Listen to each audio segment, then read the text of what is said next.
After the great opening and the anchoring events on African adaptation, disaster risk reduction and nature-based solutions, I welcome you now at the Water Anchoring event, where we will speak about water and adaptation. Water as a resource is finite. As human beings, the majority of us use it every day to produce food and commodities.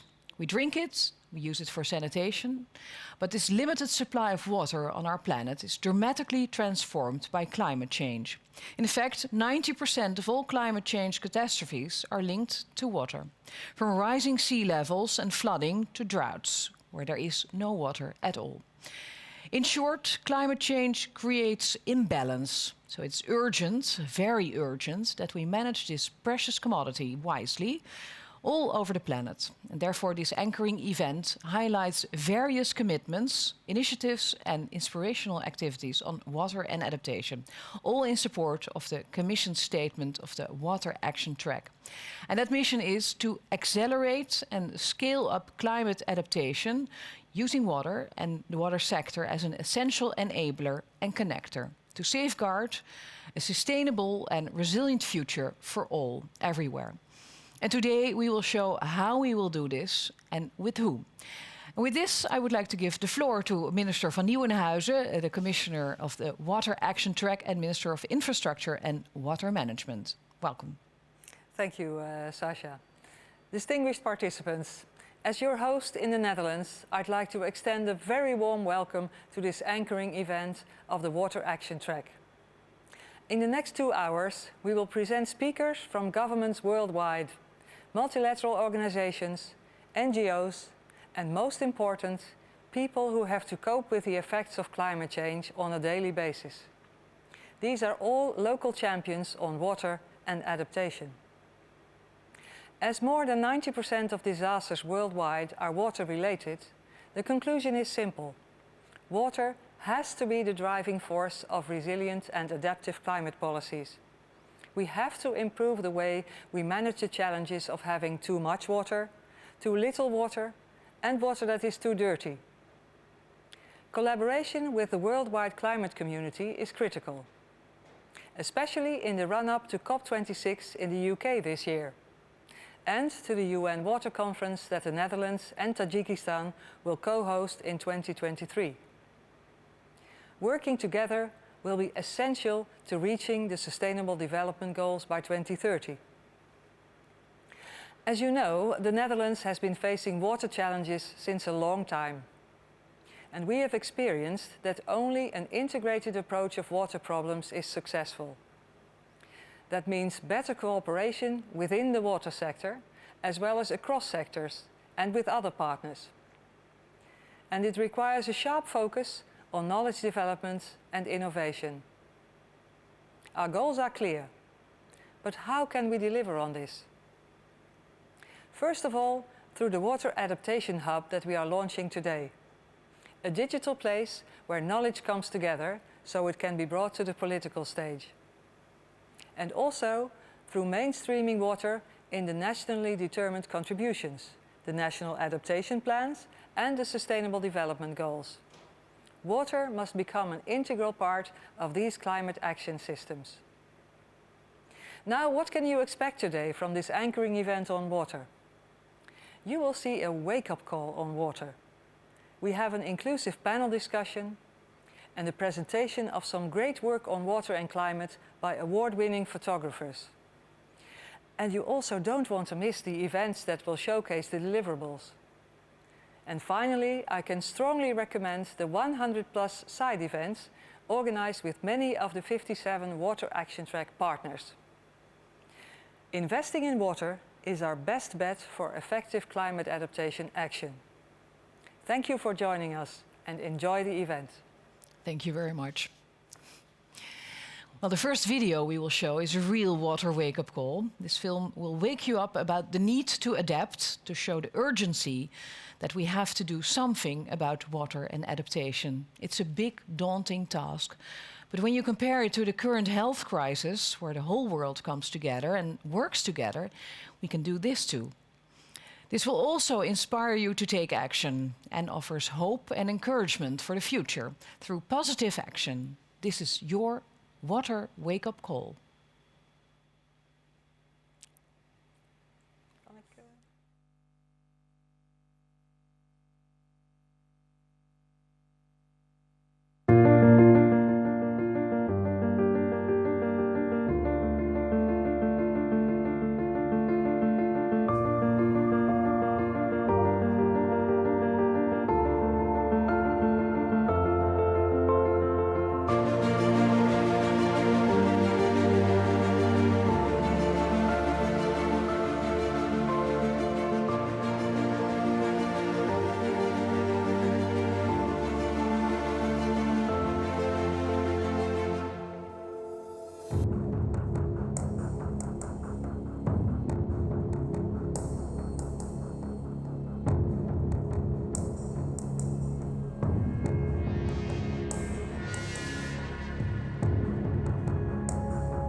What will happen if we do nothing about water? Well, we wouldn't meet the UN's Sustainable Development Goal number 6, clean water and sanitation for all by 2030. And the pandemic has highlighted that 3 billion people, or 40% of the global population, lack basic hand-washing facilities at home. One of the most effective methods of COVID-19 prevention. Why is it urgent? There are many reasons. In Africa, women and children spend 200 million hours a day collecting water. That's the equivalent of 8.3 million days, or 22,800 years wasted time, when these women and children could otherwise be empowered as real social and economic contributors. And if we do nothing, then we could see 700 million climate refugees displaced by 2030. Where will they go? Incidentally, 2030 is the deadline to meet those Sustainable Development Goals, the SDGs for short. There are 17 SDGs, and they all have one thing in common: water. Without water and without proper water management, we cannot achieve any of them. 90% of all climate change disasters, extreme weather events, are directly related to water. Think about it. I am water. To humans, I am simply just there. I'm something they just take for granted. But there is only so much of me, and more of them every single day. The power of celebrity, the power of the message. We need to factor in water with everything we do before it's too late.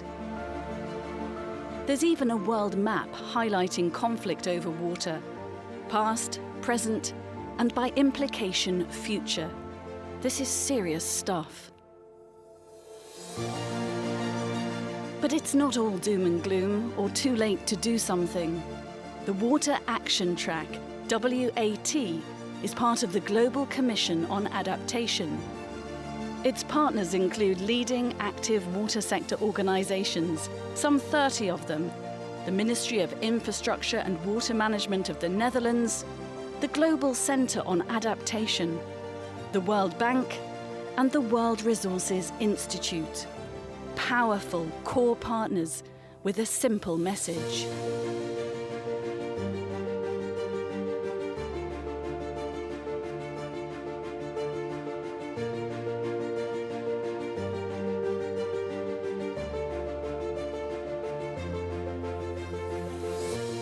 In plain English, we have to adapt. which means adjust or modify our existing environment using the water sector to build a more reliable future. Which is why water and water management needs to be an integral part right now of government planning and policies, from agriculture to sanitation. But it must also be a part of greater cooperation between private and public sectors. We know that climate change often expresses itself through water. 9 out of 10 natural disasters are water-related. Annual average losses from flooding are over $40 billion. Water-related climate risks cascade through food, energy, urban, and environmental systems. Countries now have a chance to set themselves on a greener, more resilient, and more equitable development path. While the pandemic has underlined some major inequalities between rich and poor, as well as structural deficiencies, it has also shown that a collective global response can produce vaccines in less than a year when up against the clock. When it comes to water, that clock has been ticking for some time. The will is there and the constructive dialogue. Now we need more action for the sake of this generation and those that will come after. It makes sense. Where would we be without our leaders? A lot better off, some might say. But without leadership, we would get nowhere fast and probably run round in circles. Here are 2 definitions of leadership.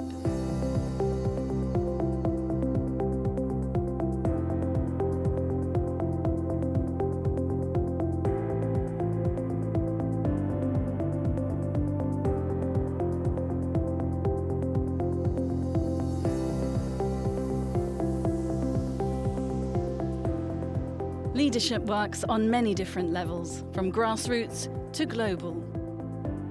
The United Nations has also taken a lead on adaptation, representing, as it does, nearly all the world's countries. It is also an essential forum for the poorer nations, who bear less of a responsibility for creating climate change in the first place. And of course, individual national leaders must play their part as well.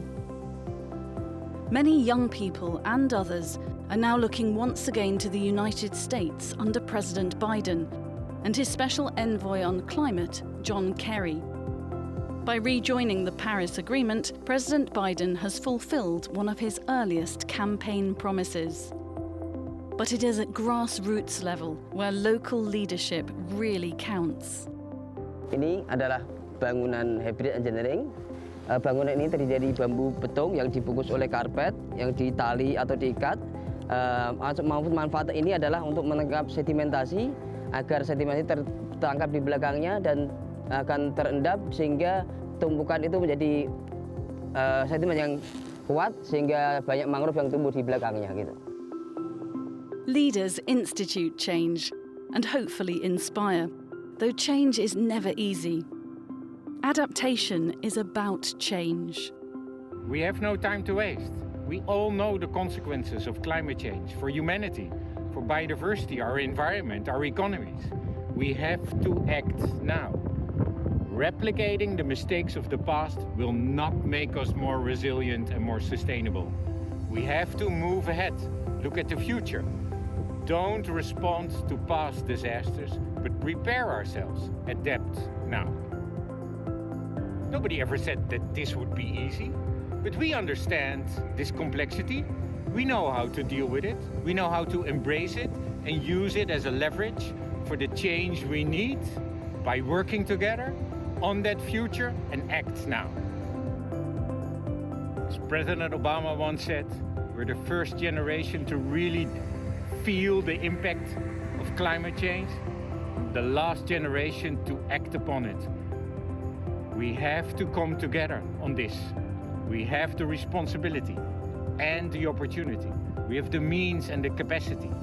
We have the inspiration to act now together. You may have noticed increased pressure on business leaders to change as a discerning, climate-savvy public reject everything from fossil fuel and plastic use and embrace renewable energy sources like solar power and wind power. And of course, business needs to get on with governments to anticipate and share risks. But they also need to innovate and problem solve. In Denmark, the government wants to decarbonise the electricity sector and have been teaming up with private enterprise for some years to eliminate fossil fuels by 2030. Wind farms currently produce just over 43% of the country's electricity. Wind turbines use virtually no water, whereas hydroelectric facilities use water directly to turn their turbines. They call it saving water with wind.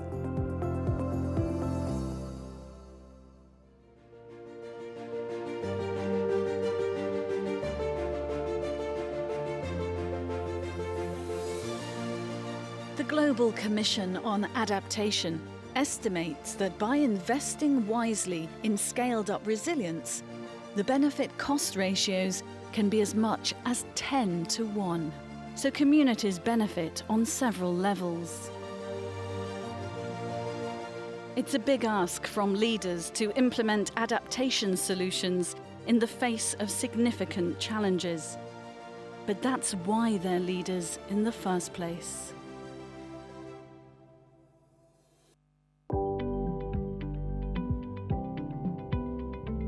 Within the planets of our solar system, we exist in the Goldilocks zone. We're neither too hot, like Mercury, or too cold, like Mars. Not only can our atmosphere support human life, our unique distance from the Sun means that we have liquid water on our surface.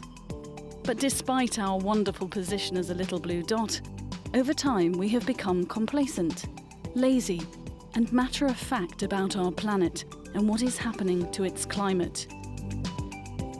But there are good things, trust me. The Water Action Track is already achieving some modest success and providing hope. And many countries acknowledge the huge central role that water plays in climate adaptation. More than 80% of adaptation solutions concern water-related risks. That is why combining water, climate, and biodiversity is essential for adaptation. Nature-based solutions have a key role in that regard. The restoration and creation of wetlands allow us to find solutions for sanitation, flood control, and the improvement of our living environment. They enable our regions to adapt to climate change while developing biodiversity. As a low-lying island city-state with limited resources, Singapore has consistently invested in technology and innovative planning to address our challenges with sustainability and climate change. With population growth and economic development, demand for water is expected to rise. Climate change will pose new challenges to water supply. In Singapore, we aim to recycle every drop of our used water to produce new water, a high-quality reclaimed water. I want to tell the world and the world leader that climate change and its negative impacts is coming fast and has already knocking our doors. We need to take care, we need to take it serious and adopt new policies and strategy to deal with it. Otherwise, our children, grandchildren will be ashamed to call us their ancestors. کانال کنه بود ما زندگی نداشتم. اینجا مشکلات ما 100,000 درب برابر بود. الان که این کانال جور شد، این سربند جور شد، ما خیلی خیلی راضی. And water challenges know no boundaries. In California, we know the impacts of climate change are happening here and now. Just this past summer, we experienced catastrophic wildfires, the worst in our state's history, and exploding summer temperatures. Our water cycle in particular is under acute threat of climate-driven impacts, worsening drought and floods. As a result, in California, we're doubling down on behalf of our governor, Gavin Newsom, to build a water resilience portfolio. Now, this progress and our efforts to build resilience is only possible with the international collaboration and the lessons we learn from partners around the world. And that's why events like this Adaptation Forum are so important, to learn from one another, to share best practices, and importantly, to build an international movement for strengthening our resilience to climate change.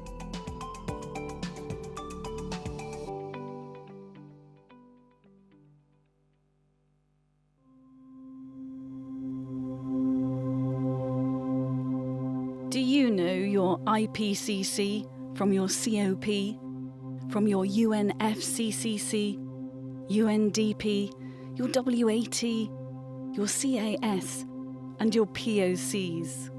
Well, I didn't. But today, CTA is one of the most important acronyms. It stands for Call to Action, because a lot more needs to be done.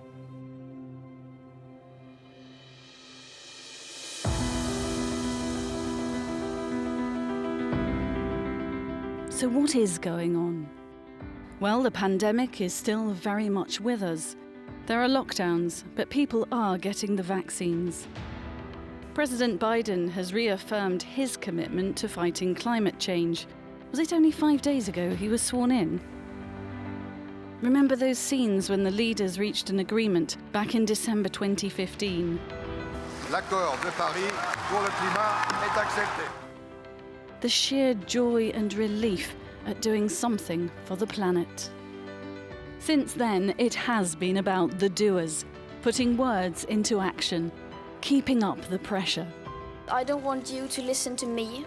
I want you to listen to the scientists. Greta turned 18 on January the 3rd. This year, she and thousands of fellow campaigners will vote for the first time. The conscience of youth is real, and they want the call to action heeded now. Happy birthday, Greta. The power of the message, and as mentioned, the power of celebrity. Speaking of celebrities, here's Matt Damon. Yes, really. Drought, food scarcity, extreme weather, that's not just the stuff of science fiction anymore. It's our current reality. And unless we act now, it's only going to get much, much worse. Now, the good news is I've seen firsthand that it is possible to make progress when you turn toward the problem, even when it seems impossible. Here's an example. More than 2 billion people don't have access to safe drinkable water, and as a result, over 1 million people die per year. But the problem is actually much bigger than that because it's also robbing millions of women and children of their future potential, their true potential. After all, if you have to walk multiple hours each way to collect water for your family, how are you going to school? How are you preparing yourself for a better future? And with climate change, water sources are drying up and those walks are getting longer and sometimes simply futile.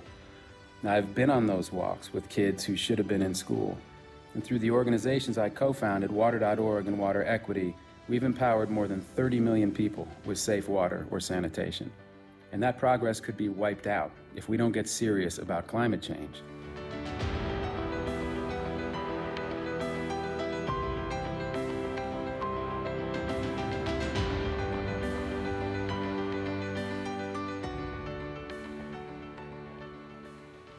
Well, 10 years ago, the founder of Water.org, Matt Damon, and co-founder Gary White started to pioneer smart solutions to the water crisis.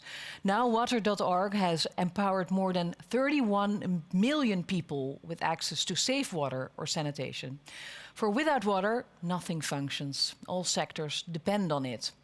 The wake-up call showed us that, and it showed hope. People are undertaking inspiring efforts on the ground. Leaders are becoming more aware, and we need to act now, but more is needed. Climate change is happening around the world. There, the Water Action Track calls to action for international leadership. One essential element to connecting climate resilience, water management, and building back better from the COVID-19 pandemic is making smart decisions together. During these uncertain times, the Global Water Partnership, or GWP, launched the Water Changemaker Awards to find teams who have shaped decisions about water that have helped to build climate resilience. The 350 amazing and insightful journeys towards such decisions have involved changing mindsets from inertia to action, speaking truth to power, finding new ways of working, and building new coalitions. All 78 semi-finalists are profiled on GWP's Water Changemakers website. Today, the winners of these awards will be announced at the end of this event. But everybody is now invited to take part in a People's Choice vote. During this event, we will show 12 short videos of water changemakers from around the world. And you can vote for your favorite ones by visiting this site. And voting is also possible on mobile phones, so you don't have to leave the platform. And now I would like to present the first Water Changemaker finalists.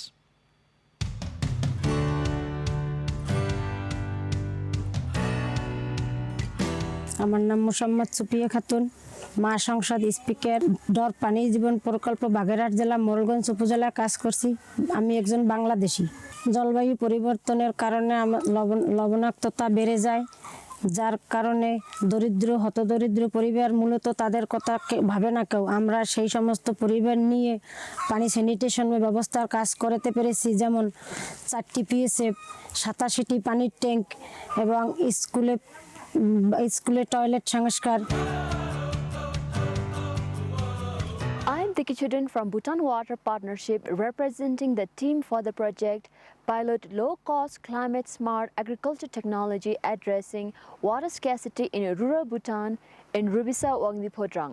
Hydram, a green technology, can address water scarcity adapting to climate change through a coalition with various sectors and communities' ownership for its sustainability. It addresses water scarcity in a community located at higher elevation and water sources at lower level. Hola, mi nombre es María Teresa Vargas, les hablo desde Bolivia y quiero hablarles hoy de mi proyecto Watershed Bank, financiando la conservación de las fábricas de agua en los Andes tropicales. Watershed Bank es un producto financiero que trata de integrar la conservación de las fuentes de agua con el acceso al agua. Lo que hace Watershed Bank es integrar ambos productos, es decir, el financiamiento para las obras grises con el financiamiento de las obras verdes, de tal manera que tengamos un producto integral en este caso y se pueda conservar las fuentes de agua, como también se pueda asegurar el acceso al agua de esta familia en sus viviendas.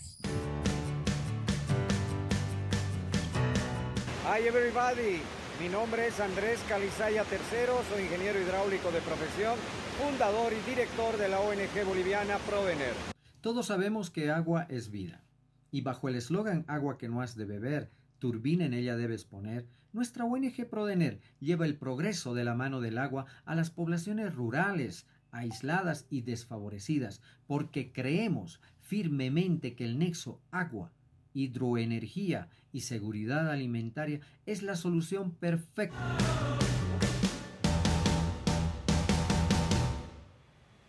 Later we'll show the other finalists, and don't forget to vote.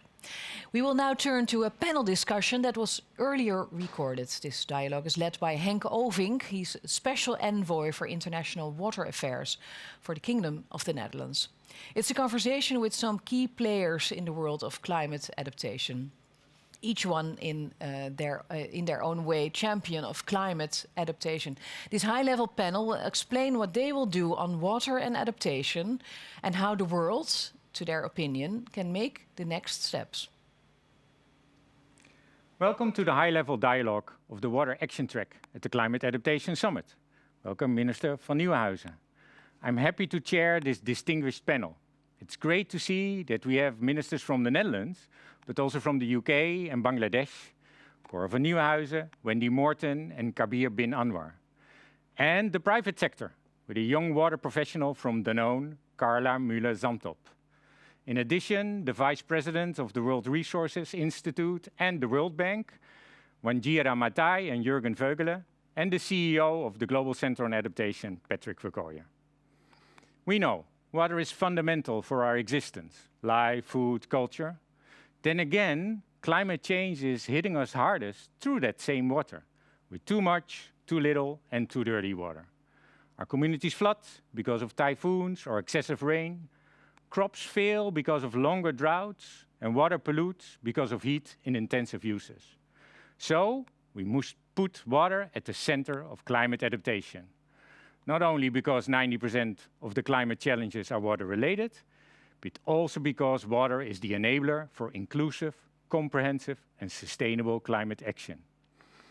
We need better knowledge for that, dedicated finance and planning for adaptation. And there are so many good practices across the world we have to scale up and replicate, develop and execute them. The Water Action Track is doing just that, supporting the scaling up and acceleration through the partners and programs showcased during this event. And with the high-level panel members, I will talk today about the efforts they make on putting water at the center of climate adaptation. And I start first with Minister Cora van Nieuwenhuizen, Minister of Infrastructure and Water Management from the Netherlands, and also part of the Global Commission on Adaptation and a champion in that commission. The Netherlands co-initiated the Water Action Track for the Global Commission on Adaptation. Tell us why water is so important for adaptation, Minister. Well, in the Netherlands, water is part of our DNA. We have been living with the challenges of water for as long as our country has existed. And we have turned those challenges into our best asset, using water management to spur our prosperity. But it's through water that the world is now feeling the effects of climate disruption most. Longer droughts, bigger floods, heavier rainfall, but also an increase in sea level and saltwater intrusion. At the same time, we often see climate policies failing to address these water-related challenges. There are positive steps and inspiring examples, but it's not enough. Water has its own sustainable development goal, but in fact, water lies at the heart of all SDGs. Investing in water boosts every single one. As the oceanographer Sylvia Earle famously said, "No water, no life, no blue, no green." So yes, the Netherlands will keep pushing for action on water. And my call to the world is, join us. Thank you, Minister. And I hope that call will be heard during this Adaptation Summit. Next, Minister Wendy Morton, Minister for the European Neighbourhood and the Americas from the United Kingdom. Minister Morton, what is the UK government doing to make adaptation a central pillar of the global response to climate change? And how will you bring the results of this Water Action Track towards the COP26 in the UK later this year? Thank you, Henk, and thank you for inviting me to take part today, and to you and your colleagues at Dutch Water and the Global Commission on Adaptation that we both sponsored, for all that you are doing to ensure that water management is central to the global response to climate change. Turning to your question, what is the UK government doing? As this audience knows, and as the Minister has just articulated so well, water is one of the first and most obvious ways in which we notice climate change, through droughts, through floods, and in changing rainfall patterns. So to achieve the Sustainable Development Goals, we need to help all countries, rich and poor, anticipate climate change, and we need to all take actions to mitigate its worst impacts. So adaptation and resilience is a top priority for the UK government as we build up to COP26 later this year. We want to use the summit to accelerate resilience to the evolving climate and weather extremes. Investment is key. We are investing in our own resilience in the UK, and over the last 4 years, we have invested almost £6 billion of international climate finance overseas. We've pledged over £11.6 billion more over the next 5 years, and we aim to spend half on adaptation. And we will use COP26 to urge all countries to do more to build their climate resilience. And we will encourage donor countries to increase their investment in adaptation. Thank you, Minister Morton. I think you have a great partner in the UK in pushing this water adaptation agenda forwards, Minister van Nieuwenhuizen.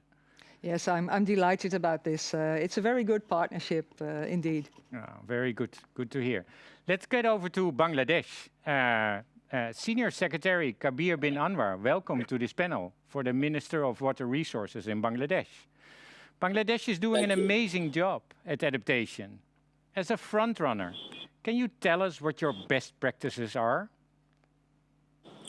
Thank you very much, distinguished ladies and gentlemen. Good afternoon to all. Well, Bangladesh is one of the most climate vulnerable countries due to its unique geographical location at the tail end of the Ganges, Brahmaputra, Meghna, three mighty rivers. So water is the key of importance for our overall socio-economic development. Bangladesh is a global leader in climate adaptation, and the government has launched numerous initiatives, large-scale adaptation initiatives and innovation, the flood forecasting, early warning system, the community cyclone shelters have become internationally best practices. Some additional selected examples are the government has initiated the development of a national adaptation plan, water in the central. The implementation of NAP will be supported by a separate action law. The long-term strategic 100-year Delta Plan 2100 has been approved and adopted. It aims to ensure water and flood security, socio-economic growth, and environmental sustainability. Innovation and adaptive integrated water resource management is key of this Delta Plan. Government of Bangladesh is planning to plant about 1 billion trees along the green belt to develop and create a green belt along the coastline to act as a storm surge barrier and sequester carbon. The coastline and the coast boulders are being protected, and we are taking huge projects to rehabilitate the boulders, and of course to restore the natural ecosystem, giving emphasis on the dredging of the major rivers, canals, ponds, and how bills, etc. So these are the key initiatives we are taking and practicing. Thank you, Senior Secretary Kabir bin Anwar. It's great and amazing to hear such a front-runner and a partner on Climate Adaptation Action, Minister van Nieuwenhuizen. Yes, a long-standing relation, and I can only underline how important it is that Bangladesh is so active, because they have very valuable best practices to share. Yeah, thank you. Let's go to Danone, Carla Müller-Zantop, Advocacy and Transformation Manager for the Water Cycle at Danone and young water professional. Carla, what is Danone doing regarding a global agenda on water and adaptation? Thank you very much. So I joined Danone as I've always been passionate about the need to transform food companies to have the greatest environmental impact. And while it was by chance that I entered the water cycle team, I quickly realized that water is at the core of so many climate risks we face. And the paradox to me is that we all have the resources and we know what must be done, such as nature-based solutions and regenerative agriculture. And yet, despite absolute urgency, the required change is not happening fast enough. And private companies like Danone have commitments to become water impact positive, acting where it matters most, targeting the full landscape beyond the factory gates, aiming for water, carbon, and biodiversity benefits. But these local actions require the support of a global agenda to reach their full potential. And the role of the public sector is fundamental, so we call for bold policies from governments, policies that simplify local water governance, create economic incentives, and value water and nature for what it's really worth. Thank you, Carla. You're also a young water professional. Can you expand a bit on the role of youth in developing this global agenda on water and adaptation? As a young woman dedicated to solving our world's water crises, my peers are often shocked that I'm working for a global food company. But the way I see it, large companies have the ability to drive real change in food systems. And importantly, this change requires tangible engagement with youths who have ideas, grit, and energy to make a difference. Too often, businesses and governments do not take our opinions into account regarding the choices affecting our, but also your future. And this creates conflict, With Fridays for Future, your children are in the streets protesting that you as adults have failed in tackling climate change adequately. And it's clear that being more aware of our environmental challenges than ever before, my generation is no longer satisfied with a simple, interesting job and good pay. We require a deep sense of purpose and want to be part of the solution. So we can create that together. Give us greater responsibility and autonomy in your organizations and a real chance to speak up, just as Danone has given me a voice here today. This will pull passionate minds towards you and motivate even more young people to take action. Thank you, Carla, for your inspiration and dedication. Isn't this what we need, Minister van Nieuwenhuizen? Well, exactly. This is a win-win situation, involvement of enthusiastic young people and the private sector. So it's very good. Yeah, very good. Thank you, Carla. Then over to the World Resources Institute. Vice President for Sustainable Development and Regional Director for Africa, Wanjira Matai. Tell us, how can you make the translation from a World Resources Institute perspective on the data, the numbers, the science into real action? Great question. We approach the challenge of translating science to action by working on both data knowledge on that side and the innovations of how you use data for decision making. So at a nutshell, that is WRI's approach. We count it, we change it, we scale it. So a very rigorous data analysis backed by literature reviews that informs policymaking. And that's what has really been how we work. For example, on water, on a water resource base, we assess different scales and types of water, whether it's surface water, runoff water, or groundwater. And then we invest in innovative ways of packaging and presenting that information so it's accessible and usable. So just as an example, WRI has a data tool which we call Aqueduct, and it maps water risks across the globe. And we believe that having such data presented in user-friendly ways with open access can play a really crucial role in making connections with other dynamics like climate change. Now, the magic really happens when you get to the granular level, when you start to interact with decision makers. So in Ethiopia, for example, we are collaborating with water authorities to actually quantify and map water scarcity, and with the objective of ensuring that connecting this data with the development planning process and then deploying innovative solutions to build resilience. Now, we have a pilot program that seeks to use this data on water scarcity for the design of payment for ecosystem service. All of this made much easier when you have data to make the case for you. So we're building on this data to work on urban water resilience. Thank you so much, Wanjira. With us, Vice President Jürgen Vögele. Thanks, Jürgen, for joining us. Why is, next to mitigation, of course, adaptation so important for the investments the World Bank is making? Well, thanks, Hank, for having me here and having us, the World Bank, in this panel. It's wonderful to listen to Wanjira, given the economics of why we need to do the right things. That's typically what we do. And we work, of course, very closely with WRI on the data, as she pointed out, which is a huge part of moving things forward. Of course, for us, adaptation is hugely important at the World Bank because our countries are already facing climate change in a very serious manner. The water supplies, the infrastructure, the ecosystems, and ultimately livelihoods and the whole economies are affected by this. We heard it before from the minister and other speakers. There is too many droughts, there are too many floods, it's either too little or it's too much or it's too polluted. What we need to do is help our client countries, and particularly the poorest because they get affected the most, understand what it is they can do to build and become more resilient in these challenges.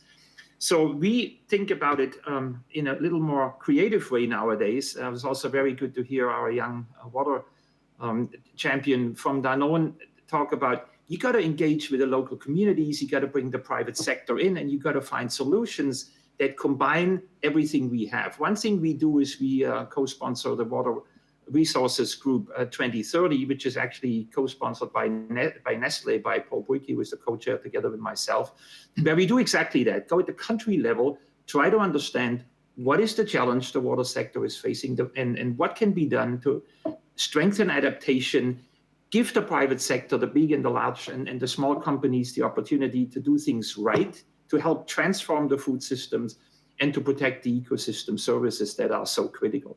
So we're changing our approach here as well. And we want to have local people in the driver's seat. Very good collaboration, by the way, also with Bangladesh in that particular group, with very practical solutions coming forward. Thanks. Back to you. Very good to hear, Jürgen, the commitment of the World Bank. It's also the inspiration and the scale, Minister. These smaller scale projects, but then expanding them across the world that makes a partnership with the World Bank so critical important. Yes, and I also would like to underline what Jürgen said about the local people in the driver's seat. I think that's very important because every situation, we're all in trouble, but every situation is unique and we need the local knowledge. Yeah, it's of critical importance and it's resonating across this whole panel. Thank you, Minister. Now over to a pre-recorded message by the CEO of the Global Center on Adaptation, Patrick Verkooyer, who I earlier asked, how are you going to keep everyone to his or her commitments, Patrick? First, let me thank the Netherlands government for its leadership on this very important topic. There are a series of initiatives that are being launched by GCA as part of our overall water adaptation program. One, there is an urgent need to increase investments in water adaptation. To address this finance gap, GCA, together with the African Development Bank, is building a Build Smart project preparation facility for Africa. 2, to highlight the successful adaptation stories in world deltas, GCA is launching the Lighthouse Delta Case Study report today. 3, GCA is launching the City Adaptation Accelerator to support cities do better understand the impacts of climate change and to support them in developing bankable projects. African Development Bank also here is a key partner.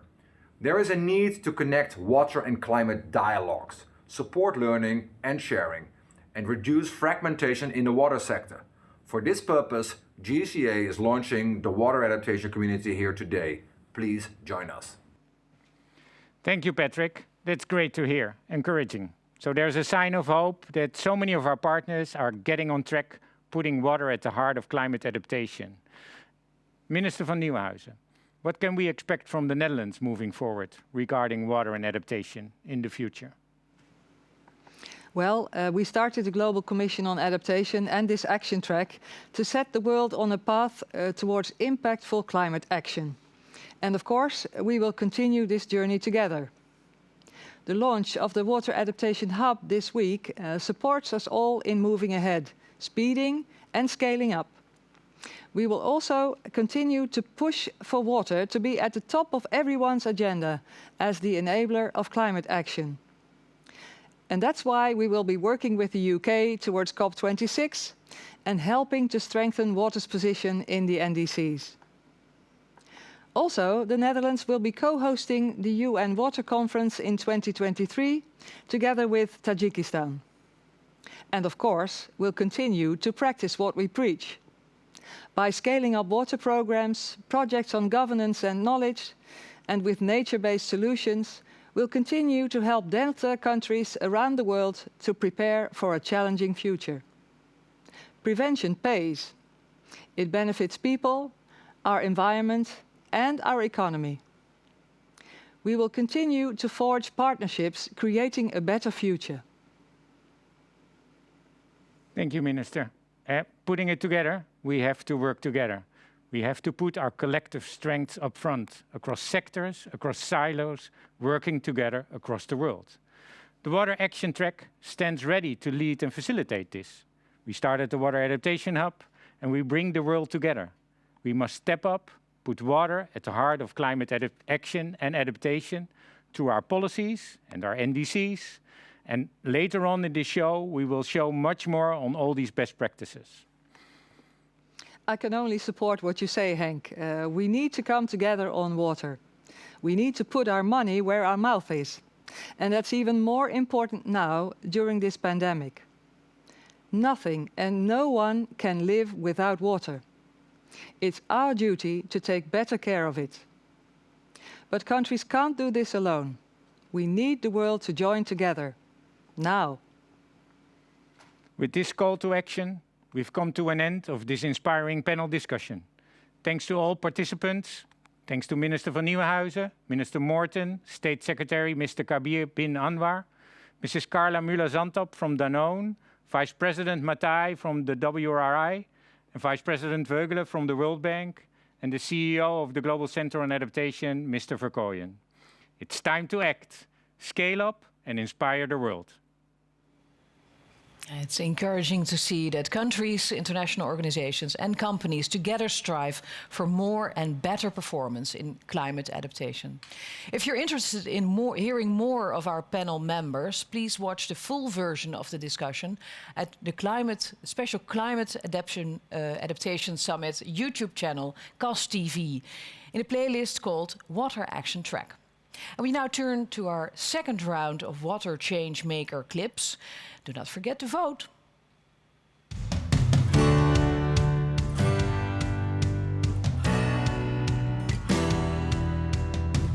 Hi, I'm George Wernack and I'm representing the Water Producer Project from Brazil.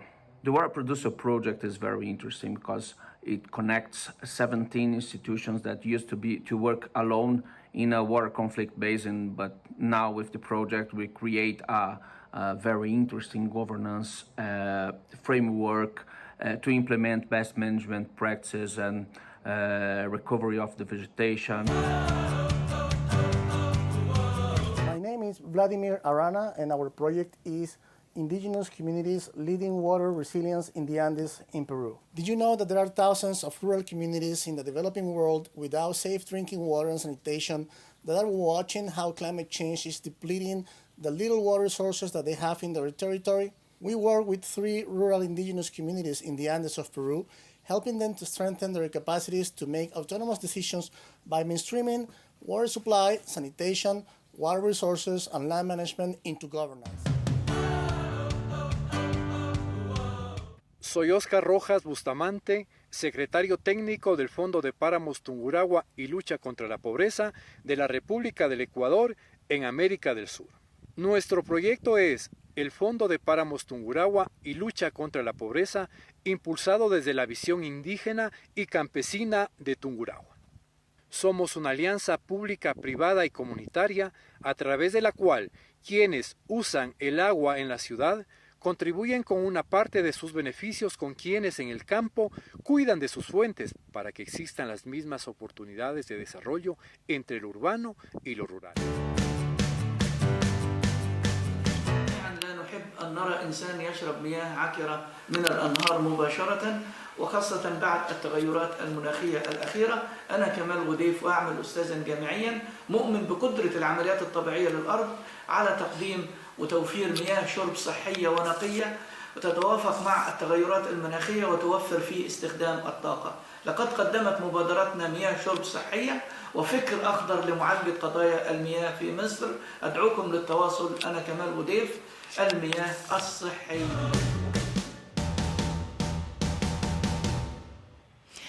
And we will come back to you with one remaining set of clips later this event. Do not forget to vote. And now it's time to shine a different light on water. The next 10 minutes we will focus on photography and water during a cultural highlight of this anchoring event. A cultural mirror on water. This time Henk Ovink, Special Envoy for International Water Affairs, interviewed photographers who work around the globe to inform us on climate change.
Their photos, their images are mirrors to the world of what is at stake, what we are losing. But also, as you will see today, where there is hope, where there is optimism and ideas on how to change course. Their photos are all calls to action, inspirations for us to step up. And they show the world that we have to take climate action now for our planet and for humanity. Was it important to show all these different places from around the world? I think so. There's sometimes an assumption also in the Netherlands or in Europe that this is not a problem, that it's not our problem, that this is far away. And really, when I've been working in the Pacific or even also in Bangladesh, you know, I mean, the people are paying very high price, basically of where they have a very low carbon footprint, where actually we are causing the havoc. So I really wanted to show this, and I really wanted also to show what the issues are for people, but also what their strengths is, and they really try to adapt. What's the reason the Netherlands is in your book? Initially, it was not a plan because although I live in Amsterdam and I live below sea level. It probably we are the best protected delta in the world, but there was for me it was also I grew up in the Netherlands where there was still kind of a fear of the sea. We were working to fortify our coastal defense systems, and it feels like we got in this comfort zone and we sitting back and relax and see what happens in the rest of the world, and we didn't consider that this could happen to us as well. I'm, of course, very curious. The book. I brought you the first copy. Wow, it's amazing. Thank you so much, ladies and gentlemen. After us, the deluge. Look at this. It's amazing, and it's on sale in the bookshop. Thanks, Kadir, for sharing the story behind the book and the story of climate change you came across. We're going to talk a little bit about Damak and Semarang, right? Yes. Tell us a little bit about the situation in Semarang and Damak. People are living at the brink of climate suffering, you could say. A lot is happening. It's not only sea level rise, storms and surges and even droughts, but it's subsidence, land subsidence, that is increasing their vulnerability rapidly. Yes. Share us a bit of your reflections. It's severe land subsidence. Yeah. About 10 to 15 centimeters per year. Wow. And that in conjunction with sea level rise of about, I could easily say it's up to 6 millimeters per year. You have in that part of the northern coast of Java, you have it's a double whammy, really. So your land is sinking and you have sea level rise. So it's a very dire situation. The coast there has retreated 5 kilometers, just about, since the mid-90s. Land is subsided because of industries, extracting groundwater, the weight of buildings, the soil in that part, also young alluvium soil. So it's serious over there. You came across a lot of stories, very impactful stories. One of them was a fridge on top of a table. So, many of those stories tell the same tale, but can you explain? Yes, so with the fridge on the table, I was there when it wasn't high tide season. But regardless, the fridge was on the table, and it occurred to me later because when I'm shown around the house, you don't really think all that much. You just absorb, and then at the end of the day, when I look at what I photographed, it hits you. So looking at that refrigerator on the table, I'm thinking, even when there's no water inside the house, you still live with water. You always live with water. Yes, whether it's there or not. It's phantom water in a way, which you can see also in the kitchen that has the floor is covered with seashells, the girl's bedroom that is really high up on bamboo scaffolding. with water there or no water there, it's always there. yes, you just have a daily, constant reminder that you live with water. Congratulations on your second place in the UNICEF Photographer of the Year competition, Super Team. Thank you. How do you feel about that kind of recognition for your work? Yes, sir. Actually, I've been working over human rights and environmental issues from 2013, and it's really hard to get global audience, and your hard work, your passion, your dedication will be meaningless until and unless your work is exposed by some of the most influential organizations or publications in this planet. So I'm quite happy about it, and it really motivates me to work on and on over some environmental stories and bring them out in front of the global audience and make them understand actually who we are and where we are actually living. You say this is maintaining the dignity of the human race even. How important is that for you? Actually, sir, definitely we are the most intelligent species in our planet, and that doesn't really mean that we'll be keep destroying our planet. We have to save our planet for our future generations. Yeah. If we continue this, then our beautiful planet, our diverse planet, and will be damaged one day, and our entire human race will be wiped out from the face of the earth like prehistoric animals. Thank you so much, Super Team, also for joining Cynthia and Kadir in this call to action, a call to action to the world to step up. This was the end of our cultural mirror to the world, showing on the urgency, the necessity of taking action, the suffering in the context of climate change, but also the powerful resiliency, the capacity of people to live with water and climate change on a daily basis. You showed us that there is no other way forward than to step up and inspired and of course stimulate us to take the necessary climate action.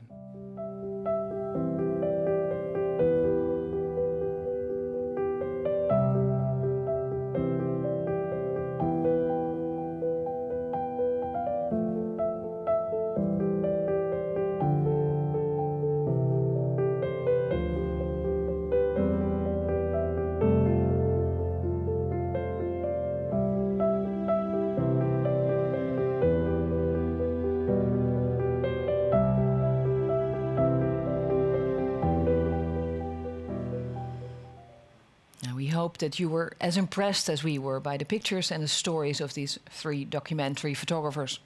Their photos are a reflector of our actions and as such can help inform better on climate action, a true mirror to the world. Their photos are also calls to action, inspirations to step up. They show the world that we have to take climate action for our planet and for humanity. If you want to see the whole interview and more photos of this cultural mirror, please go to the CAS site event website. And we now turn to our third and last round of the Water Changemakers clips. Do not forget to vote, and also please be aware that 10 minutes after we have shown you these 4 clips, at exactly 30 minutes past 7 Central European Time, we will close the voting platform and we will tally your votes.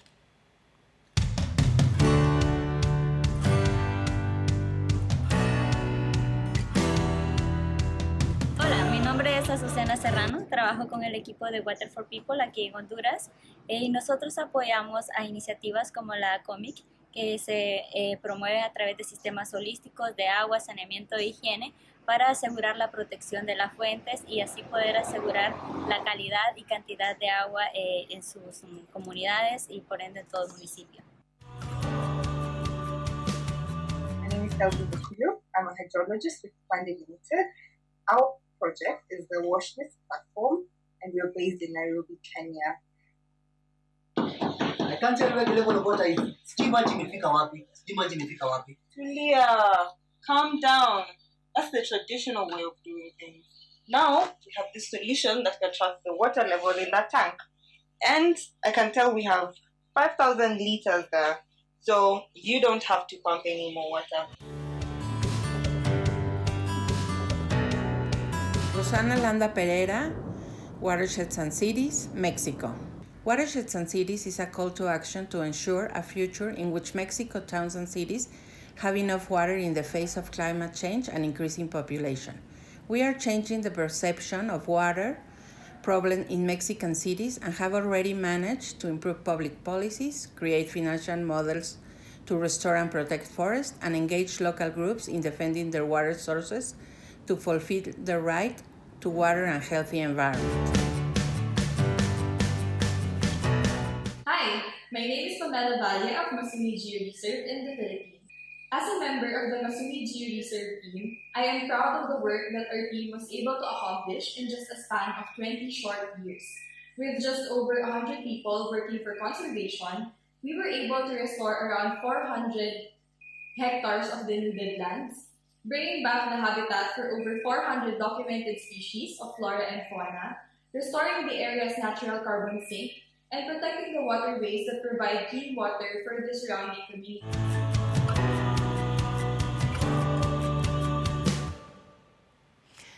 And those were all the inspiring ideas of the finalists of the Water Change Makers. And do not forget to vote now, for the voting platform will close at 7:30 Central European Time.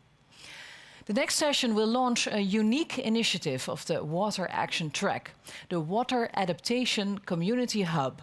This hub will bring together practitioners, researchers and policymakers from around the world. Its aim is to accelerate and scale up water adaptation globally as a connector and facilitator, and by bringing water to the international climate community and processes. Because we need increased commitment to speed up water adaptation action on the ground, and we need your contribution, and invite you to join this community hub. It's important to talk, to communicate, to exchange good practices and share ideas, which is why we are launching the Water Adaptation Hub today, a community to help you speed up and scale up. Join this initiative and sign up today. Because water is the key. We're starting a Water Adaptation Hub, a central place where we bring knowledge, experience, political will, cultures and more together, from in and outside the water sector. My ministry, the World Bank, the Global Centre on Adaptation and the World Resources Institute are core partners in this initiative. In this session, the partners will explain how it works. Let's join the Water Adaptation Hub. This unique initiative will be a global and inclusive collaborative effort. The idea is to simplify learning, to simplify solutions, to share knowledge in our fragmented water sector and elsewhere. The goal is to use the water sector as the key enabler in climate change dialogue. This is a very exciting initiative that again we are very keen to support. And it is most important that we do combine international best practice with local knowledge, particularly of the political economy, to strengthen water adaptation in the nationally determined contributions, the NDCs, and the national action plans, the NAPs, and of course the long-term strategies of countries. Water is crucial for equitable economic development, which is why we need sound water adaptation policies. At the OECD, we're working on the Blue City project to support the cities and basins to put in place these kind of solutions by making water at the center of their strategic approach towards greater resilience and better access to water services. We look forward to collaborating with the Water Adaptation Hub and make these solutions happen on the ground. This new community will be a valuable resource for governments, international organisations, the private sector, NGOs and non-profits. We have to work together with NGOs, private companies, governments and knowledge organisations. In the community of practice, we create an enabling environment where people can learn from each other, trust each other and pick up collaborative action. And we use case studies to learn from. There's either too much water, too little water, or polluted water. There's too much water used for growing crops, too much wastewater, there are too many chemicals used with water, too much bureaucracy in water management. The complaints are familiar, but water is behind 90% of global climate disasters. And yet water remains a most precious resource.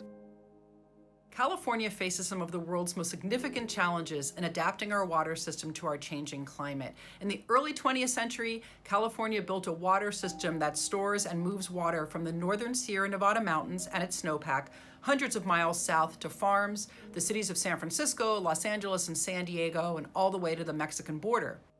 Now, this Sierra snowpack, which holds water in the summer, is our biggest water reservoir. We rely on the snowpack to irrigate our fields and provide summer water supplies to our cities all across California. But as our climate warms, this snowpack has been shrinking. By some estimates, we might lose up to 90% of the snowpack by the end of the century or even sooner. It's been an honor to have had the opportunity to work on this issue over the years alongside many of you in attendance today. I know the discussions we have over the course of this conference will be rich and critical to our planet's very future. The futures of our young people depend on water. We need their creativity and their ideas in our new community. The youth need to understand how climate adaptation impacts them, and the use of these platforms will be a good starting point for self-expression. Secondly, I believe the youth should be equipped with the necessary skill set so that they could develop ideas and strategies to address climate adaptation. I'm here actually representing the Waterworks project for Somajep, which is a water utility in Mali, and we initiated a study. Whereas we as the climate team, we just wanted to know the impact of this junk on the workers of Somajep here, and also the inhabitant of the area, and also the social economical impact and water quality impacts and air quality assessments. That's why cooperation is so important, and why this new initiative, this community, is crucial to not only allow people to connect to the water sector in a better way, but to connect to all the actors on the international climate stages. We all feel the main effects of climate change are through water. Climate adaptation therefore requires the input of the whole water community. The community itself, in turn, needs to join forces with other stakeholders in areas such as agriculture, energy, and industry and city planning to not only find nature-based solutions, but also to succeed in climate action. This integrated approach is at the heart of CV and our support of the Water Adaptation Hub. I do believe that the hub will help raise awareness of the value of water for climate adaptation and be an important launching platform for a new initiative to address our common adaptation issues.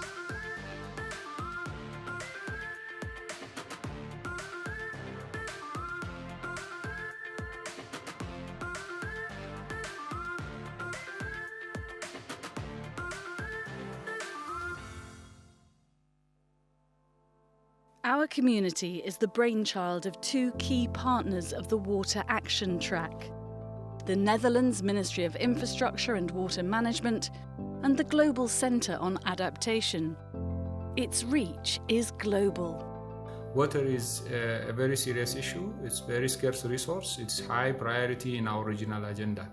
We support water adaptation to be given high priority as well in the global agenda, because we believe we benefit from such initiatives by networking and also sharing experiences and knowledge from the global communities. We believe we also have best practices to be shared with the global community. We are very happy to be part of this Water Adaptation Hub initiative. There are no no-go areas for us when it comes to water adaptation. As a member of Water Youth Network, I am so happy to contribute to the launching of this initiative. We are a young water professionals organization that is well known for its professionalism, diversity, and youth empowerment. Thus, Water Youth Network believes this initiative is key to mobilize the potentials of not only our members, but also other youth in this domain. Water is central to adaptation, and our ambitions are simple: Accelerate. Connect solution seekers and problem solvers. Scale up. Strengthen what is already happening. Increase political commitments across the board and in NDCs and NAPs. A full-time facilitator will be appointed to run this new initiative. He or she will coordinate the ebb and flow of information across all sectors, allowing for an increased commitment to urgently needed water adaptation and unlocking resources globally. ADB is developing a water and climate resilience strategy to ensure that economies and communities across Asia and the Pacific can thrive in this shifting and uncertain climate. We see several critical areas to this work. Working with members of the development community and expanding efforts such as GCA's Water Adaptation Hub, we're looking to establish a water resilience finance community with a shared set of best practices for assessing and reducing climate risks associated with water investments. Water remains the chief determinant if the United Nations Sustainable Development Goals, the SDGs, are to be met by 2030. SDG 6 calls for us to improve water quality by reducing pollution, minimizing the release of hazardous chemicals, eliminating dumping, and improving sanitation. Meanwhile, SDG 14 requires us by 2025 to prevent and significantly reduce marine pollution of all kinds, particularly from land-based activities, including debris and nutrient pollution. Is this work an urgent priority for humanity at this time? Yes. There can be no healthy planet without a healthy ocean, and the ocean's health is palpably in decline. This community nucleus will do nothing less than carry water to the heart of Glasgow in November this year, the UN Water Summit in 2023, and of course all the way to 2030.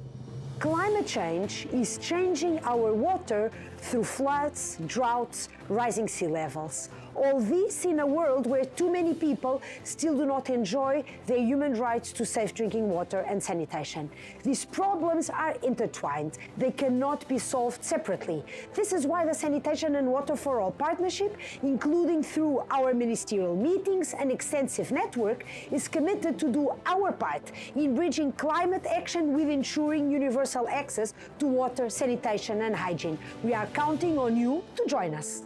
Remember, communicate, accelerate, scale up with water.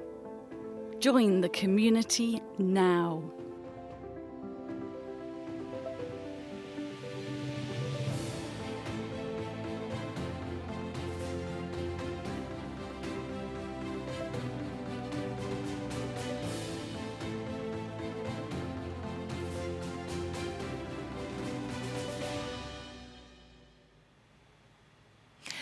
We really want you to join the Community Adaptation Hub. In that way, you can join the discussions that we will bring to COP26. We need different perspectives and input from around the globe to accelerate by connecting and to scale up by strengthening what's happening on the ground. We will now be connecting with the chair of the Global Water Partnership, Howard Bamsey, who I spoke to earlier, to ask a few questions like, why the Water Changemaker Awards? Well, we wanted to highlight that within our global network, at the local level, there are many stories of successful partnership in confronting the multiple and related global crises we face, especially climate change. Local people, fully engaged and in partnership, can respond effectively. Of course, they sometimes do need support, especially in scaling up their solutions and seeing them applied more broadly. And then I asked Howard Bamsey about the theme of the first edition of the awards, Building Climate Resilience by Changing Water Decisions. And he explains what the significance of this theme is for the Global Water Partnership and its partners. Climate change is one of the most serious and urgent threats to the water we all need to live. Water is almost always the first casualty of climate change, and it's the means by which the impacts of climate change are conveyed throughout the economy to human health and to food production, for example. So building resilience to the impacts of climate change is obviously a key priority for GWP, for our global network of 3,000 organisations, and for our partners. And now, in a very exciting moment, Howard will be announcing the jurors' vote. It's now my honour and privilege to announce the top 3 truly amazing water changemakers. The third step on the podium goes to an innovative conservation and funding project from Bolivia, Watershed Bank. Second place is shared between Journeys in Brazil and Mexico, the Water Producer Project, building resilience and diffusing conflicts, and Watersheds and Cities, encouraging social participation. And our winner is a youth-led movement from the Philippines, the Masungi Georeserve Story, an inspiring campaign for watershed restoration and reforestation led by the next generation of water changemakers. In behalf of the whole Masungi Georeserve team, I would like to thank the Water Changemaker Awards for giving us this recognition and for recognizing the efforts, thoughtfulness, passion, and innovation that our team, our volunteers, and our supporters have poured into the project, making Masungi Georeserve the world-class geotourism conservation initiative that it is today. This award is a precious reminder of why this area that we are protecting deserves a fighting chance. Well, thank you, Howard, and congratulations, of course, to the winner of the Jury Award, Masungi Georeserve from the Philippines. You are the inspiration for change that is indeed needed. And now it's time to announce the winner of the public vote. What did you think was the most promising adaptation solution? Thank you very much for all the voting. And the winner is Mother's Parliament's Advocate for Climate Resilient Wash Facilities from Bangladesh. Congratulations. Your project has received by far the highest amount of votes, and therefore you are the winner of the Water Changemakers People Award. And now we're going to look at a video that highlights delta cases. Deltas, like the Netherlands, are climate hotspots. There's a big urge to scale up water adaptation here. Luckily, there are many inspiring examples.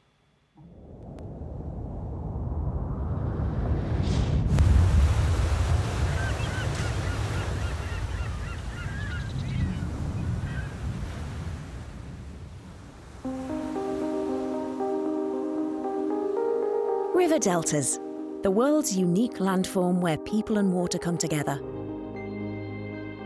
Delta regions are home to the world's most fertile soil, abundant biodiversity, as well as the largest cities and ports. Their strategic locations and rich natural resources offer advantages for trade, economic activity, and food production. In many countries, delta and coastal regions have long been the engines of national economies. For thousands of years, river deltas functioned as a central hub for economic development and urbanization. With the world continuing this trajectory, the importance of these water landscapes is emphasized more than ever in human history. But upon closer inspection, delta regions are experiencing some of our most pressing challenges in the light of rapid urbanization and climate change. Climate change and sea level rise will directly affect the safety and livelihoods of millions of people in the coming decades. Without timely and effective adaptation interventions, it is expected that changes in our climate will result in significant GDP losses, ranging from 9% of GDP per capita in the Volta Delta in Ghana to an almost 20% loss in Bangladesh. This will exacerbate existing challenges in river deltas, as they are already the most vulnerable regions to flooding, salinity intrusion, and freshwater shortage.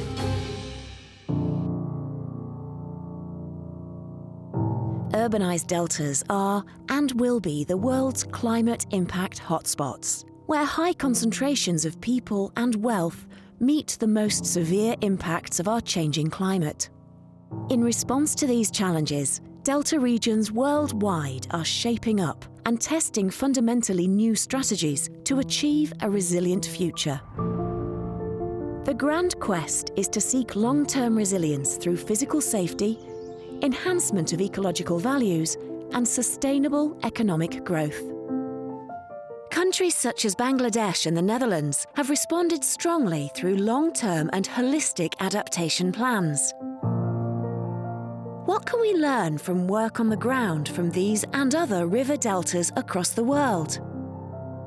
We highlight the successful stories and the key findings from several international case studies on delta adaptation, based on a series of lighthouse delta cases by the Global Centre on Adaptation, with support from the Dutch Ministry of Infrastructure and Water Management. Let the journey begin from the Dutch Delta. In the Dutch Delta, we have experienced severe floodings in our history that made us develop structural and resilient solutions. We had to be creative and active on developing water and delta policies. We have learned that fighting nature does not always give the best outcome. Therefore, our policies have become nature-based solutions aimed at living with water. However, we're not the only delta country, so we closely work together with other delta countries. For example, through the Delta Coalition, to learn from each other and to inspire each other. Moreover, we have created good governance on water and deltas. With a delta program based on a delta law, structural finance and knowledge exchange. Let us go now and see how the Netherlands and other deltas work with water. The Wadden region in the Netherlands, characterised by its smooth coastlines, fertile soil, unique biodiversity, historic cities, ports and coastal infrastructure. This region is a UNESCO World Heritage Site with inestimable waterscape treasures and historical value. But it is not immune to the challenges of climate change. With temperatures increasing, rainfall intensity rising, dry spells lengthening and salinisation worsening, the impacts on this region seem insurmountable. To match this, action is being taken on the ground. The Afsluitdijk has protected large parts of the Netherlands against flooding since 1932. This iconic water infrastructure is being renovated and prepared for the future. An integrated programme will improve the Afsluitdijk's economic, energy and ecological capacities. The ecological connection between the Waddenzee and the IJsselmeer will also be restored by introducing the innovative fish migration river.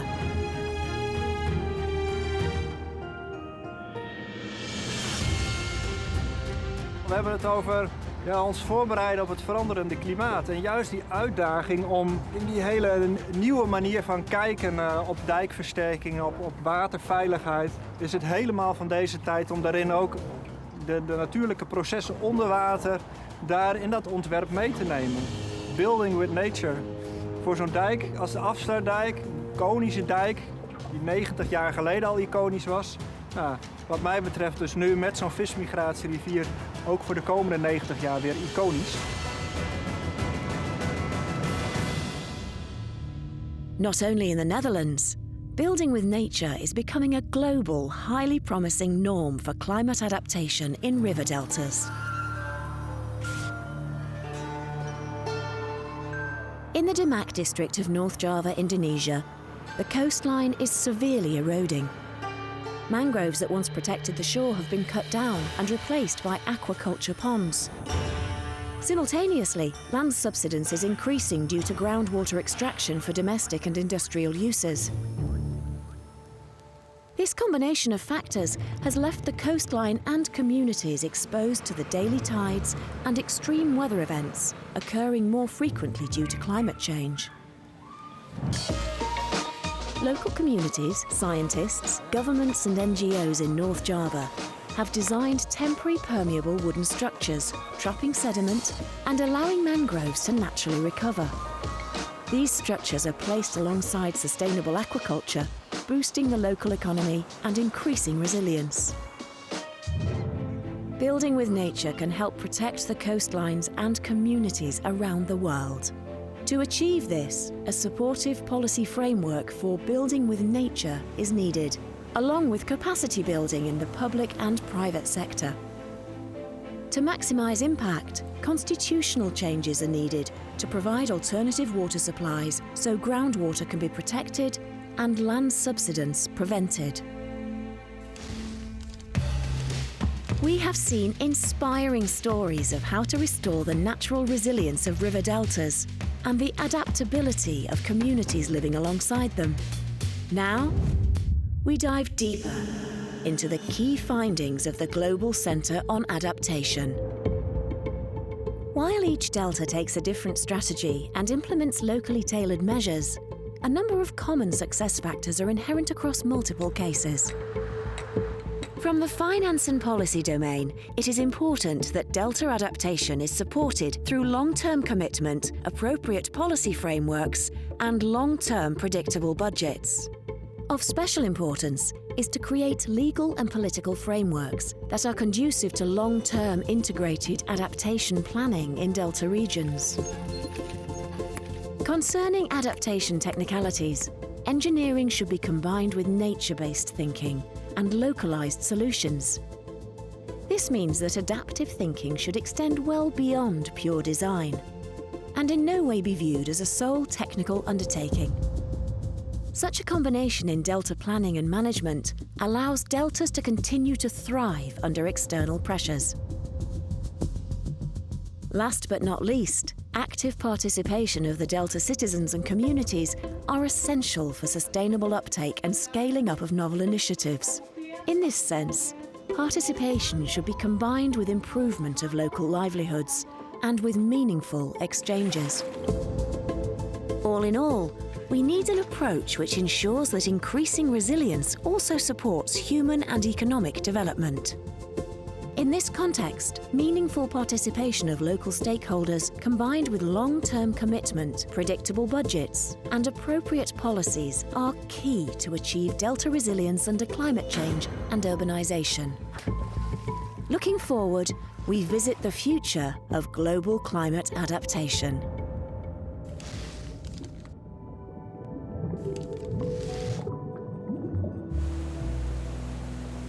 Acknowledging an urgent need for global adaptation, especially in developing countries, the government of the Netherlands made €160 million available through the Dutch Fund for Climate and Development, known as the DFCD. Managed by a pioneering consortium of FMO, climate fund managers SNV and WWF, the DFCD will work with the private sector to catalyse over €500 million in additional funding for bankable projects across the world. These projects will boost the health of freshwater, forest, agriculture and ocean ecosystems and improve water management. Critically, the DFCD will help vulnerable communities to adapt, drive sustainable development, and strengthen global efforts to tackle climate change.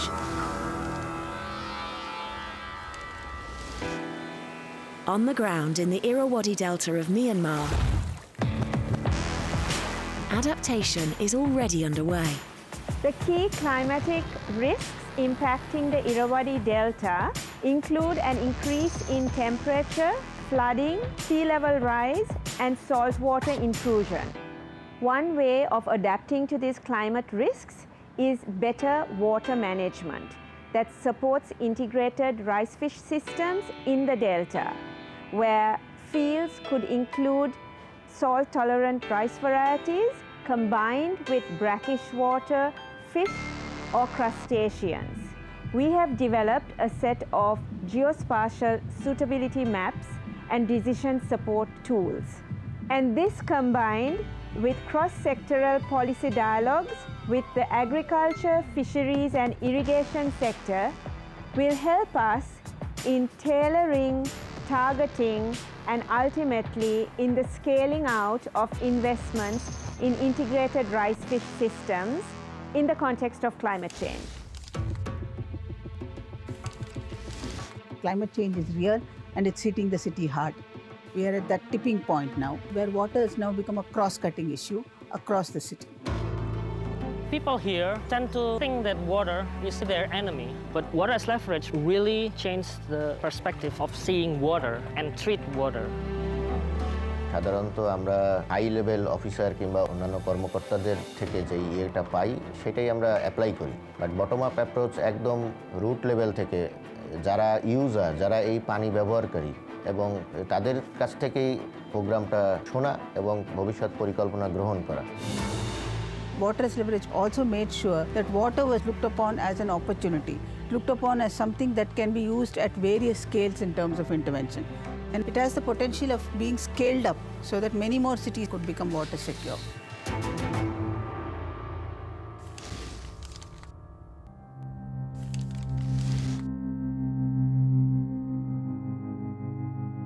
Adaptation to a rapidly changing climate on the continent of Africa is urgently needed. Droughts and soil erosion are some of the most pressing water-related challenges of climate change. So what needs to happen to turn the Paris Agreement into action on the continent?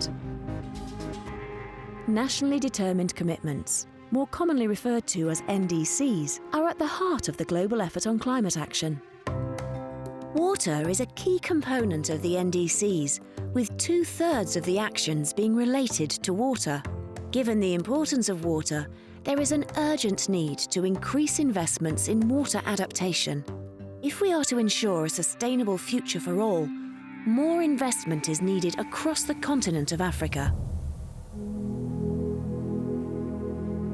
To address the finance gap, the Global Centre on Adaptation is creating a Build Smart project preparation facility for Africa's water sector.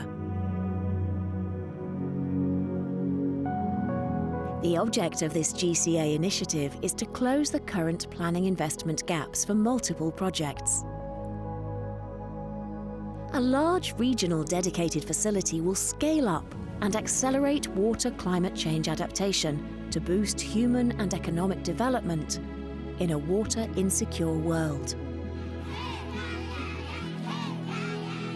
Deltas, the pressure cooker where resilient water management and development meet, a source for knowledge and experience.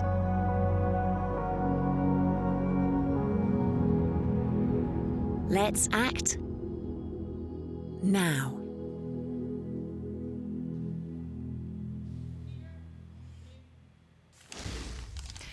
The next video is about 3 champion countries, Chile, Moldavia and Colombia. Countries which are front runners and have water and climate adaptation in the heart of their national adaptation plans and national determined contributions. In short, we call them NAPs and NDCs. The Water Action Track is aiming at more countries, from 3 to 6 to 12 and so on. Let's watch the videos and see how they have put water at the heart of their policies. The water and climate crises are not 2 separate events. They're one in every meaningful sense, and they should be treated as such. The smart management of water, wastewater, and freshwater ecosystems offers a range of significant climate mitigation solutions. However, the majority of these solutions remain untapped.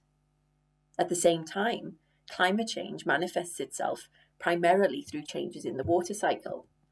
Over the last 25 years, floods, droughts, and other major weather-related events have caused more than 90% of those weather-related disasters, and the frequency and intensity of such events is only expected to increase.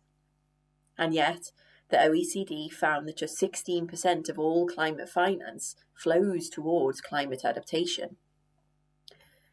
Without a doubt, ensuring that our climate policies and strategies harness the power of water whilst valuing and protecting it for future generations is an absolutely essential and ambitious undertaking. The leadership on show today from our friends from Moldova, Chile and Colombia if adopted at scale, will position us well to deliver on our goals. By investing in the resilience of water resources, services, and systems, we can reduce climate risks to people, ecosystems, and economies, whilst mitigating large volumes of GHG emissions. Identifying, integrating, and accelerating action on water-related solutions within NDCs and NAPs, therefore, is a win-win proposition. And I hope that what we all learn today will facilitate stronger and more ambitious outcomes at COP26 and lead to lasting positive change. I invite you all to join this effort. Many thanks.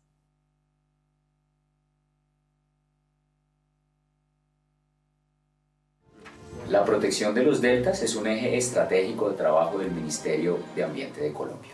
Y por eso nos hemos vinculado como socios a este proyecto, buscando que las comunidades que desarrollan su economía en estos ecosistemas trabajen en su protección y conservación y que también desarrollen iniciativas de adaptación al cambio climático. Este proyecto en particular integró el conocimiento científico con el conocimiento ancestral y suma de manera importante a varias agendas multilaterales que tiene Colombia. La Agenda 2030, el Acuerdo de París, la meta del NDC y el Marco Sendai. The government of the Republic of Moldova takes important actions in order to adapt to climate change, our country being the fourth in the world that presented the updated nationally determined contribution in accordance with the provisions of the Paris Agreement 2015. The national determined contribution of the Republic of Moldova includes mitigation aspects which will unconditionally reduce greenhouse gas emissions by 70% until 2030 in comparison of 1990.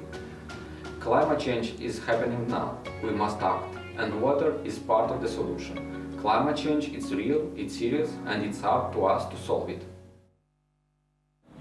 My warm greetings to all of you in these difficult times. As we know well, climate change exacerbates the severity of water crisis with serious implications for human health and economic security. If the world continues its current path, projections suggest that we may face a 40% shortfall in water availability by 2030. Chile is no stranger to water insecurity. The north and central regions of our country are now experiencing 12 years of drought, with severe impacts for livelihoods and agriculture.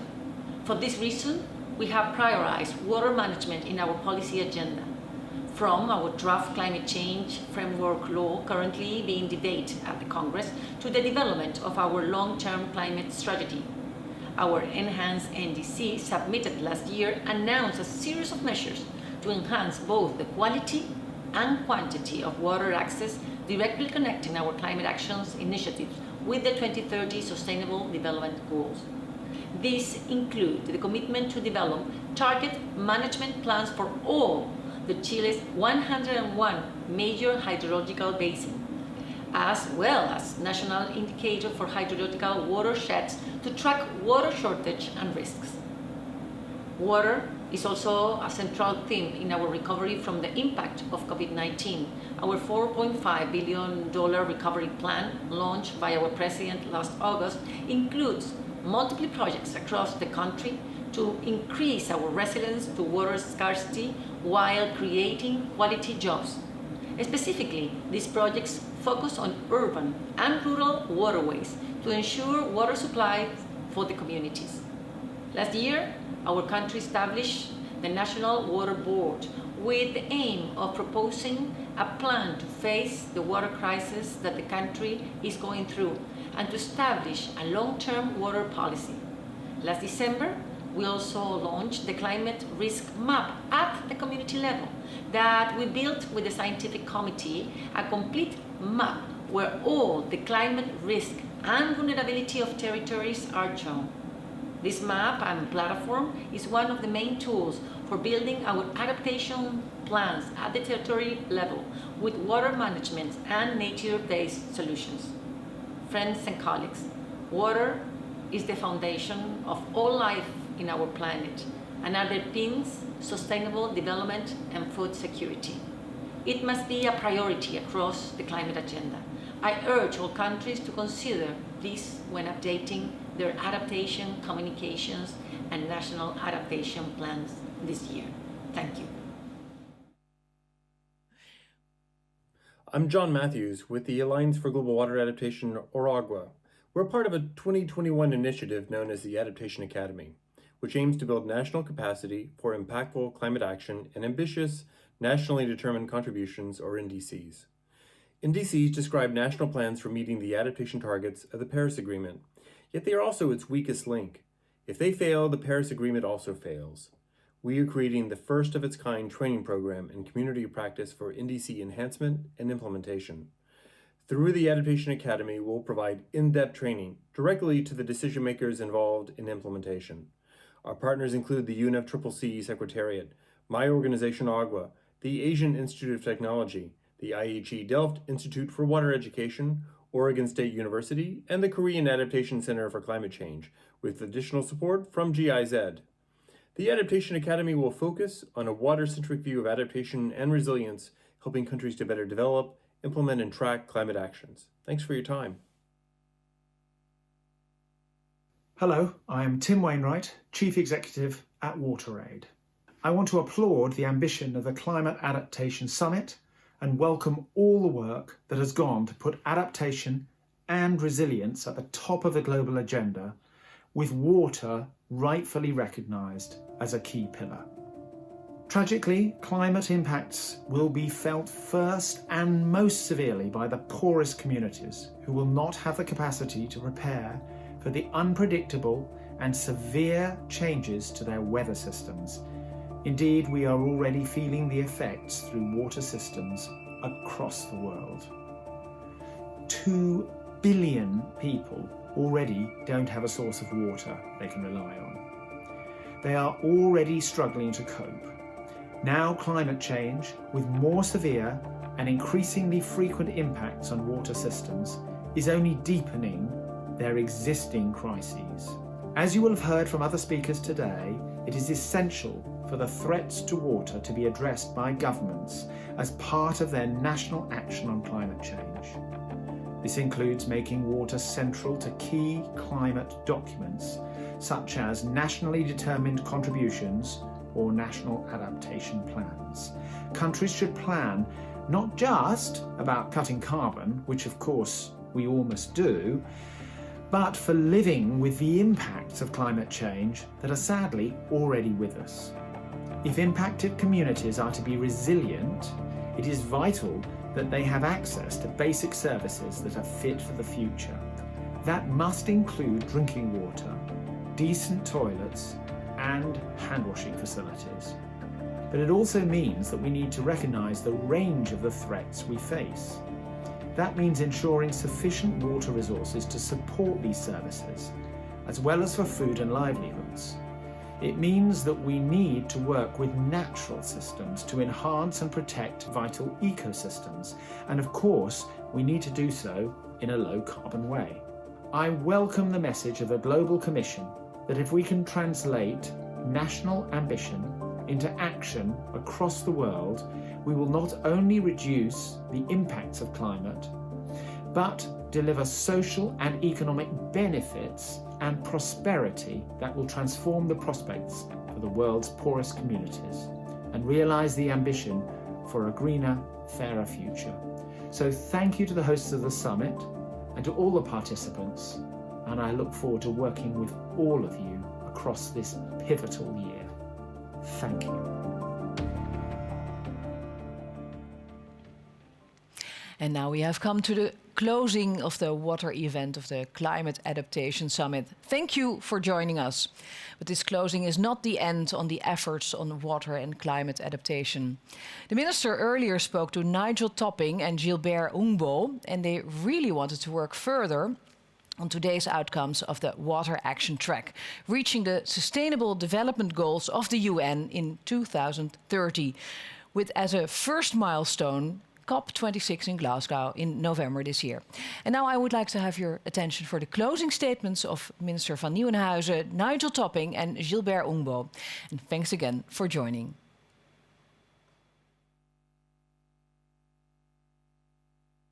Ladies and gentlemen, Thank you for joining us at this water event of the Climate Adaptation Summit. And many thanks to all the colleagues, partners and participants from inside and outside the water sector who have worked so hard to make this possible. Today we highlighted the importance of water and climate adaptation. We launched the Water Adaptation Hub. We showcased best practices in deltas and other waterscapes around the world. We presented champion countries that are mainstreaming water issues in their national climate plans. And now the time has come to make sure our work is taken forward. So today, I pass the climate action baton to our trusted partners at the Worldwide Climate Coalition and the United Nations, to ensure that water stays at the top of the international agenda, to safeguard a resilient climate for future generations. Please allow me to introduce Nigel Topping, High-Level Climate Action Champion for COP26, and Gilbert Ungbo, Chair of UN Water, to share their vision on how to achieve this. How can we accelerate and scale up on water and climate adaptation? Nigel, the floor is yours.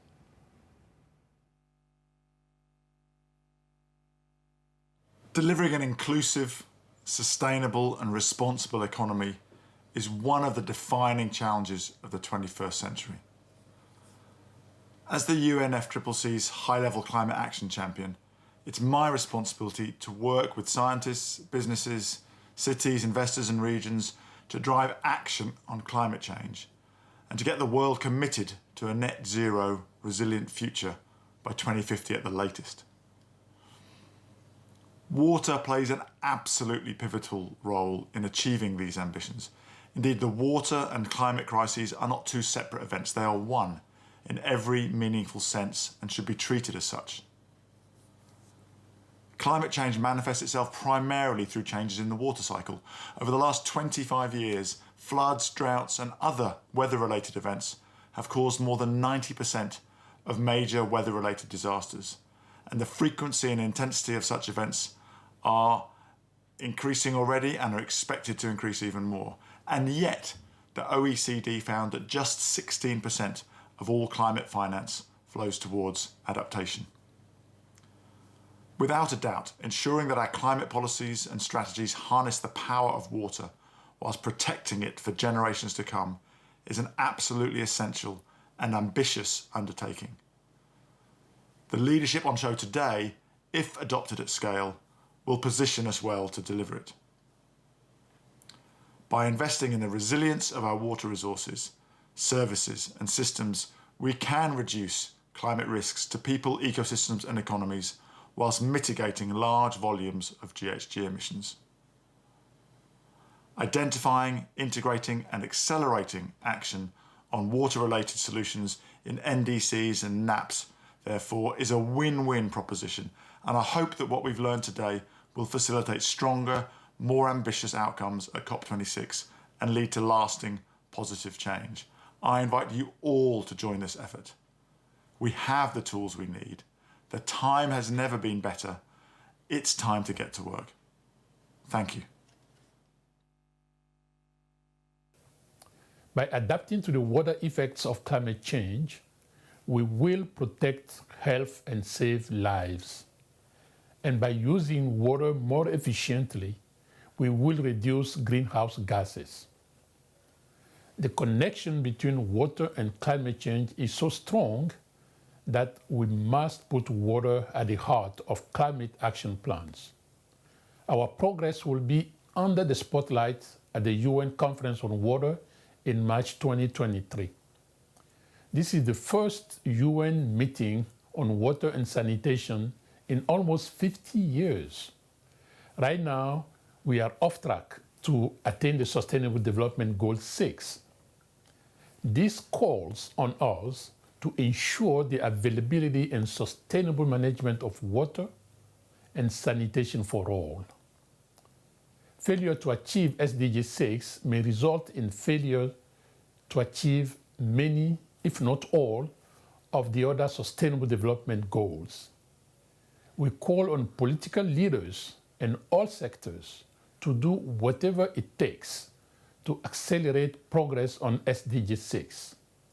Today's Climate Action Summit is a great opportunity to take action.